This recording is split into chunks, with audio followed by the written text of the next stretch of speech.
Martial Peak 3531. Dalam situasi seperti ini, selama dia bangun secara alami, semuanya akan baik-baik saja. Yang Kai tidak bisa menahan diri untuk tertegun sejenak ketika dia mengingat adegan tadi dan samar-samar merasa bahwa alasan Li Siqing aman dan sehat terkait dengan cahaya yang memancar dari dadanya. Sebagai murid Great Emperor Flower Shadow, dia pasti memiliki banyak harta yang menyelamatkan nyawanya. Meskipun semua yang dia miliki telah diambil ketika dia tiba di wilayah iblis, hal-hal yang telah dia sempurnakan di tubuhnya bukanlah sesuatu yang bisa direbut oleh orang lain.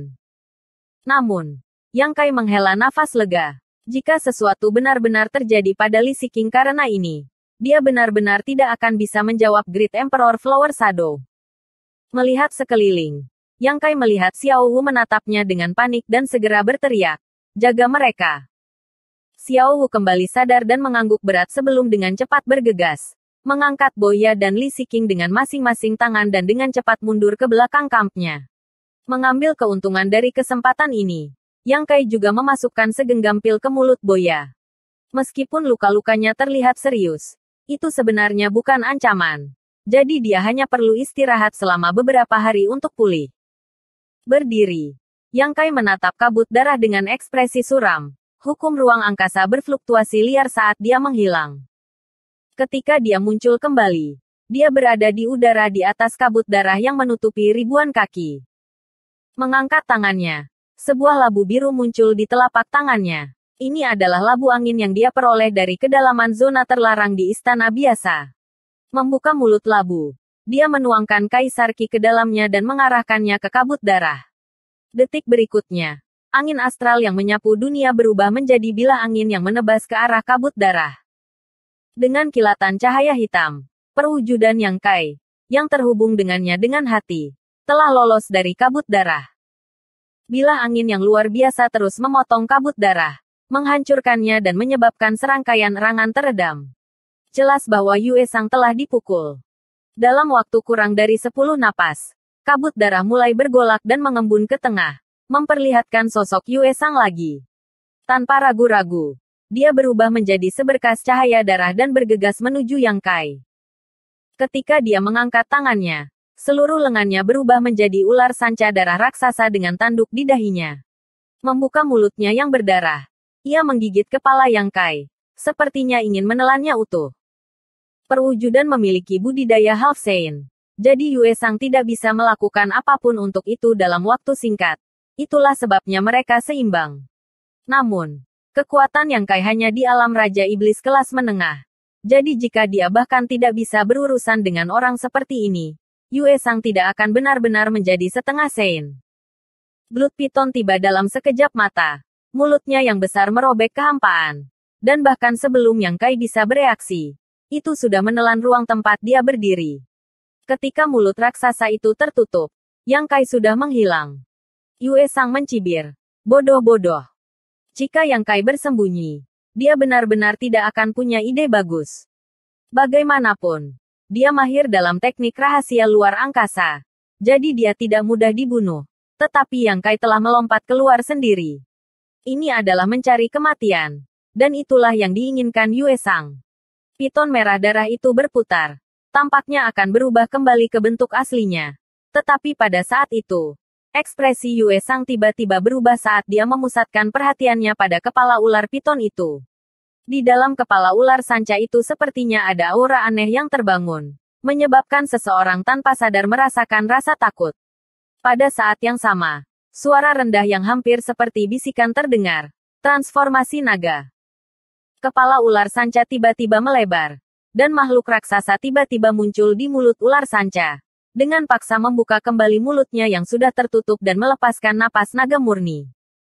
Sejauh garis pandang yang bersangkutan, Yue Sang tidak bisa melihat jenis teknik yang digunakan Yang Kai. Tapi aura milik pemimpin roh suci jelas tidak asing baginya. Di medan perang dua dunia, dia pernah bertarung dengan seorang naga. Dan meskipun garis keturunannya tidak terlalu tinggi, dia masih bisa bertarung setara dengannya. Ras naga, manusia itu sebenarnya memiliki garis keturunan Dragon Rache. Pada saat ini, napas naga ini tampak lebih murni dan kuat daripada naga itu. Mulut piton darah telah didorong ke batasnya. dan 2 cakar naga yang tajam, berkedip dengan cahaya dingin, tiba-tiba muncul di bidang penglihatannya, meraih rahang atas dan bawah mulut ular piton dan merobeknya. Dengan suara robek, kepala Blood Piton raksasa itu terbelah menjadi 2. Saat darah memercik, sosok monster yang menjulang tinggi muncul dalam pandangan Yue Sang, serta jutaan tentara di bawahnya. Medan perang yang bising tiba-tiba menjadi sunyi senyap karena hampir semua orang menatap sosok raksasa di depan mereka. Wajah mereka dipenuhi kebingungan. Tubuh 100 meternya ditutupi sisik naga emas dan memiliki sepasang tanduk naga di dahinya. Tangannya berubah menjadi cakar naga dan ekor naga di belakang punggungnya, mengaduk angin dan awan. Raungan naga terdengar, mengguncang langit dan bumi. Yang Kai mengulurkan tangannya, meraih tubuh Blood Piton yang patah, dan menariknya ke arahnya. Tubuh Yue Sang tanpa sadar diseret oleh kekuatan yang luar biasa ini. Blood Piton terbentuk dari lengannya dan tidak dapat dipisahkan darinya. Jadi secara alami tidak mungkin baginya untuk melawan kekuatan seperti itu. Dalam hal kultivasi saja, dia jauh lebih unggul dari Yang Kai. Tetapi dalam hal kekuatan murni, dia bukan tandingannya. Tiba-tiba, Blood Piton meledak dan berubah kembali menjadi kabut berdarah sebelum berubah kembali menjadi lengan. Namun, karena apa yang baru saja terjadi, luka sepanjang kaki muncul di lengannya dan darah mengalir keluar. Rasa sakit itu membuat darahnya mendidih. Membalikkan perahu di parit secara tidak sengaja sangat disayangkan. Meminjam kekuatan menyeret Yang Kai. Dia tidak mundur tetapi malah bergegas menuju Yang Kai. Sosok mungil itu sangat kontras dengan perawakan Yang Kai yang tinggi. Tetapi matanya tidak menyusut sedikit pun. Malah menatap Yang Kai dari atas. Seolah-olah dia yang lebih tinggi. Menghadapi pukulan Yang Kai, dia tidak berniat menghindar. Malah memuntahkan seteguk darah ke arahnya. Darah tiba-tiba berubah menjadi bola darah di udara. Dan ketika tinju mengenai bola darah, tidak hanya gagal untuk memecahkannya, tetapi juga dibungkus olehnya. Bola darah dengan cepat berkembang dan berlanjut ke depan, sepenuhnya menyelimuti tubuh setengah naga Yang Kai. Yue Sang melirik ke bawah dan menunjuk ke arah Yang Kai, berteriak, "Mati!" Bola darah longgar tiba-tiba menyusut pada saat ini, dan dinding bola darah tipis mengerahkan kekuatan penahan yang menakjubkan, menyebabkan suara retak terdengar dari tubuh Yang Kai. Pada saat kritis, perwujudannya terbang dan mengayunkan palu perangnya ke arah Yue Sang. Jejak keengganan melintas di mata Yue Sang, tapi dia juga tidak mau menghadapi serangan ini secara langsung. Bagaimanapun, ini adalah Sein artefak. Jadi siapa yang tahu apa konsekuensinya jika dia terkena itu? Dia hanya bisa mundur. Di dalam bola darah, Yang Kai berjuang dengan sekuat tenaga. Tetapi dia menemukan bahwa tidak peduli seberapa keras dia berusaha, dia tidak dapat menembus lapisan pertahanan ini. Hal ini tampaknya sangat sulit, dan itu bukan sesuatu yang bisa diselesaikan dengan kekuatan murni. Melihat dia akan mati lemas, Yang Kai hanya bisa membuka mulutnya dan menyemburkan api yang mengamuk dengan suara Dragon Roar. Nafas naga api. Di bawah api yang mengamuk, bola darah dengan cepat menguap, memungkinkannya untuk melarikan diri. Perwujudan sudah mengejar Yue Sang, tetapi Yang Kai tidak berhenti di situ. Dengan cepat mengikutinya, menggabungkan kekuatan mereka untuk melawan Yue Sang. Selama pertempuran sengit ini, Yang Kai bisa dengan jelas merasakan pertumbuhan perwujudannya.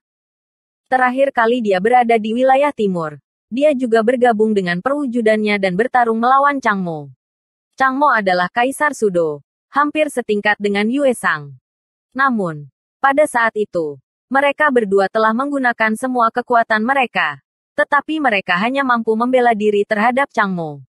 Pada akhirnya, Qiongqi yang muncul dan memaksa Chang Mo untuk mundur. Tetapi hari ini, dia telah menang dalam pertempuran dengan Yue Sang. Tentu saja, pertumbuhan perwujudannya adalah yang paling penting. Dibandingkan dengan waktu itu, dia tidak jauh lebih kuat. Ini membuatnya diam-diam membenci dirinya sendiri. Kekuatan memang kelemahan terbesarnya, meskipun dia sekarang memiliki kultivasi alam Kaisar Orde Kedua. Apakah itu di wilayah iblis atau batas bintang? Dia masih jauh di depan kebanyakan orang. Tetapi ketika kekuatannya meningkat, level yang dia hubungi menjadi lebih tinggi, membuatnya merasa lebih tidak berdaya.